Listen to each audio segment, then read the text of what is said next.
The wind howled low through the skeletal remains of Red Hollow, a once booming silver town now reduced to creaking boards and sun-bleached ghosts. Boone Carver rode in slow, his horse's hooves crunching over sand and shattered glass. The saloon's windows were long gone, its sign hanging by a single rusted chain. Nothing moved but the wind. Boone tipped his wide-brimmed hat low. He wasn't here for company. Red Hollow was a graveyard, perfect for a man needing to disappear. The bounty in Santa Cueva had gone wrong. Real wrong. The target was a killer, sure, but also the brother of a U.S. Marshal, and Boone had shot first. Now, half the territory had his name on a poster and a price on his head. Red Hollow was off every map that mattered. He tied his horse to the rail outside the old sheriff's office, doors gone, inside looted, and poured himself some warm water from his canteen. Then he heard it. Gunfire, faint, distant, echoing from the South Canyon. Boone froze. Instinct kicked in. He dropped the canteen, spun, and in seconds was back in the saddle, riding fast toward the sound. The canyon narrowed as he entered, rock walls rising like red fangs on both sides. The acrid scent of smoke hit him first, then the sight. 2 wagons lay in ruin, splintered and overturned. Goods scattered, horses dead or gone. The camp had been ambushed, maybe just an hour ago. Bodies littered the dust, men, a woman, even a child. Scalps were missing. It looked like an Apache raid. But Boone had seen this trick before. Bandits masking murder as war. He scanned the carnage. Then, movement. A boy, maybe 9, barely alive, dragged himself from under a top. Blood soaked his shirt. His lip was split, and his small hand clutched the air like he was reaching for something long gone. Boone dismounted fast. "Hey," he muttered, kneeling beside him. The boy flinched. "Easy, kid," Boone said, pulling out his flask and dabbing the boy's forehead. "Ain't gonna hurt you." The boy tried to speak, just a rasp. Then he passed out. Boone sat back on his heels. He looked at the boy, then at the canyon's walls. Whoever did this wasn't far off, and this kid was a loose end they'd come back for. He had 2 choices: ride away and leave the boy to fate, or take him. Boone muttered a curse under his breath. He picked the boy up, cradled his broken frame, and hoisted him onto the saddle. "You're lucky I've got a guilty conscience," he said. They rode out fast, Boone's eyes scanning the ridges, hand never far from his revolver. By nightfall, they were camped deep in the hills. Boone stitched a shallow wound on the boy's leg and wrapped his ribs tight. He built a fire low and quiet. The kid didn't wake, but he breathed. Boone stared into the flames. "I don't know who you are, kid," he muttered. "But the minute you can walk, you're on your own." But somewhere, deep in his gut, Boone knew that was a lie. The boy didn't speak for 2 days. Not a word. Not a sound. Just shallow breathing and flickers of pain behind half-lidded eyes. Boone Carver kept the fire low, water clean, and his horse saddled at all times. Every snapping twig, every hoot of an owl, had him reaching for his iron. They were too exposed. Whoever had butchered that wagon wasn't the type to leave loose ends. Boone didn't have the luxury of staying put. On the 3rd night, he tore part of his saddle blanket, swaddled the boy tight, and rode for higher ground. They camped in an abandoned mining shack buried in the hills, barely more than a lean-to with a broken stove and a half-collapsed roof. But it kept the wind out. The boy stirred just before dawn. Eyes fluttered open, green, sharp, and alert. Boone looked up from where he was sharpening his knife by firelight. "You awake, kid?" he asked. The boy flinched again but didn't speak. Figured. "You're either mute or stubborn." "Maybe both." The boy tried to sit up, then hissed through his teeth. Boone moved to steady him. "Easy, your ribs took a beating." "You're lucky to be breathing," the boy nodded. "Barely." Boone poured water into a tin cup and offered it.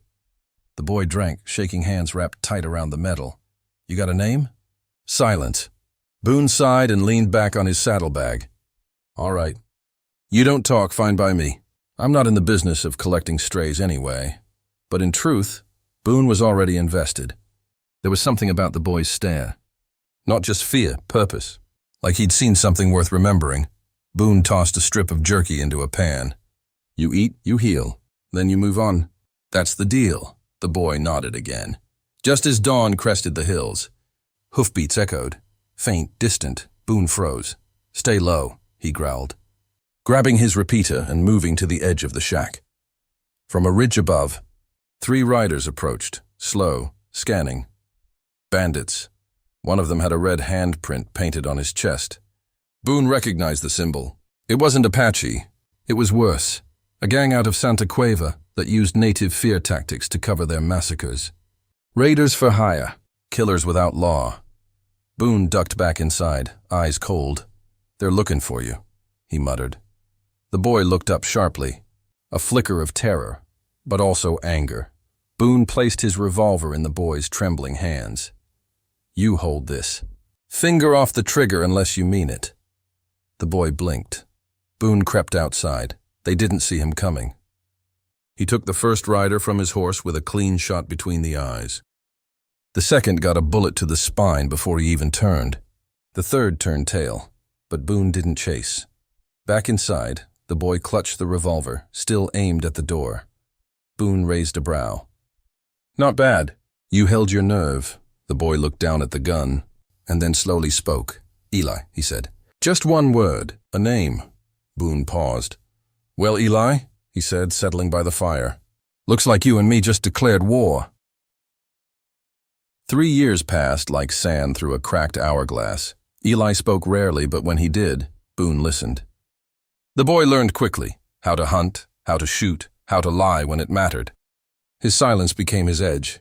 People underestimated quiet. Boone taught him that early. They lived on the fringes of maps, riding from ghost towns to outlaw hideouts, never staying long.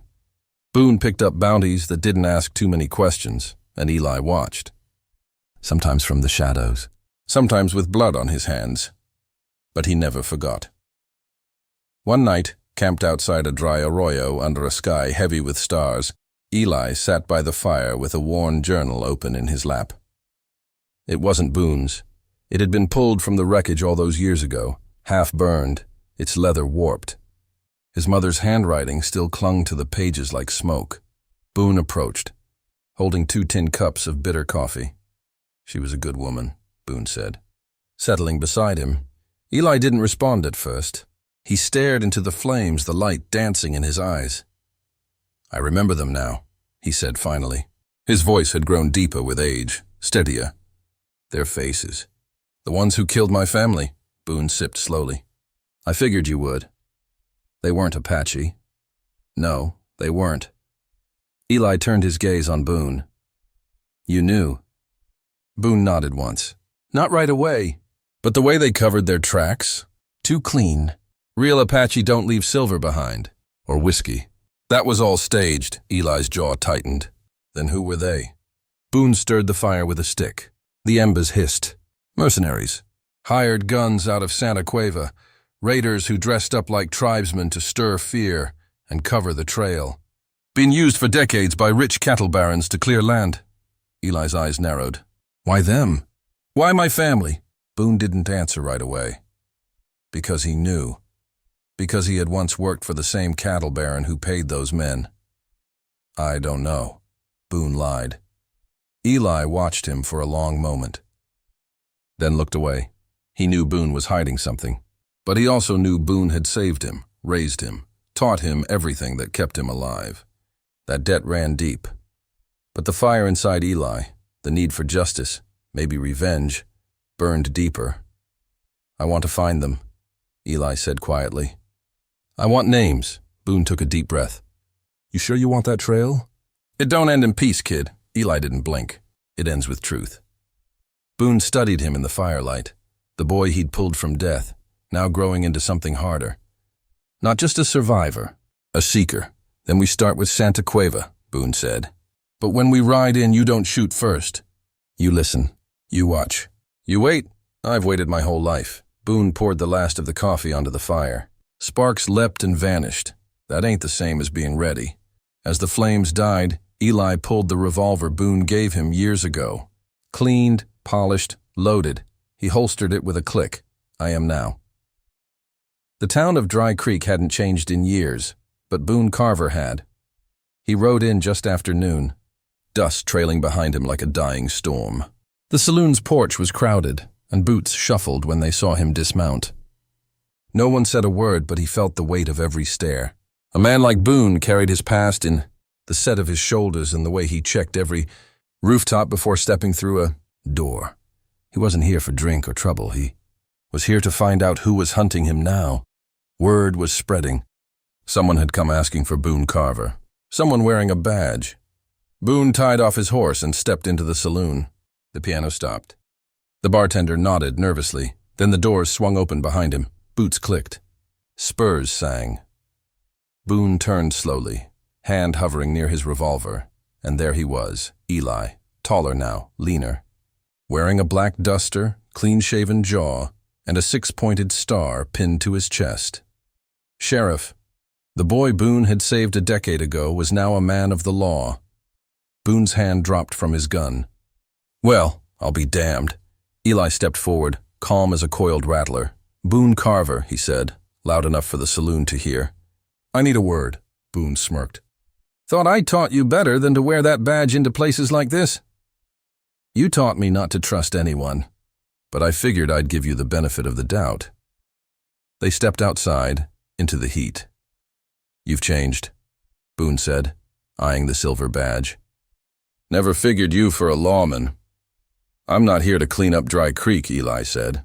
I'm here for truth, Boone folded his arms. Still chasing ghosts, are you? Eli pulled a folded letter from his coat. It was torn, aged, and scorched at the corners.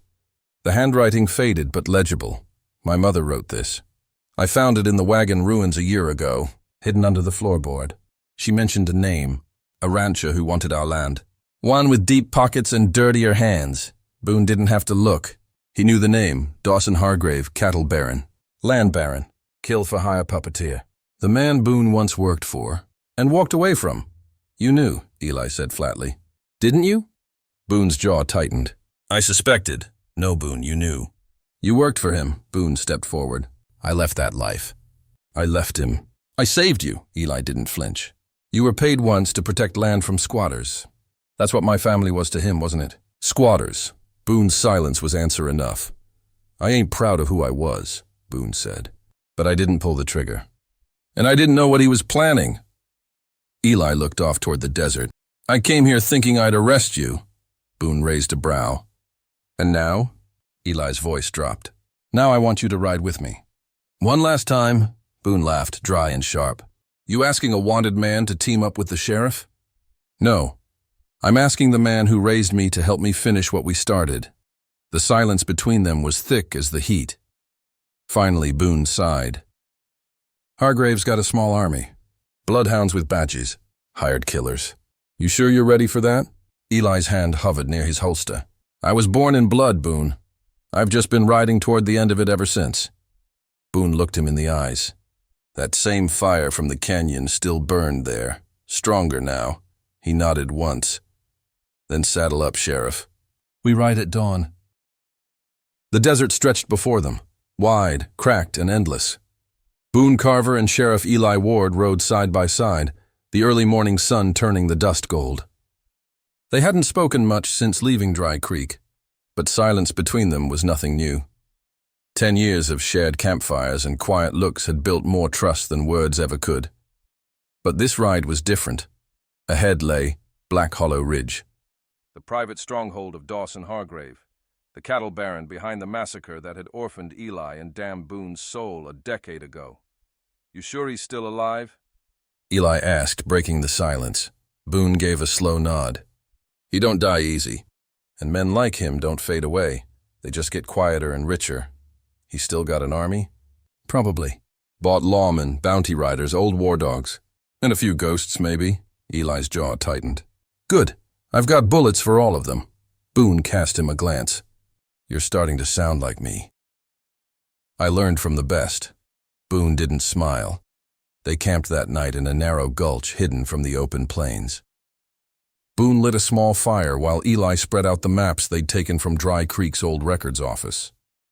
Hargrave owns over 70,000 acres, Eli said.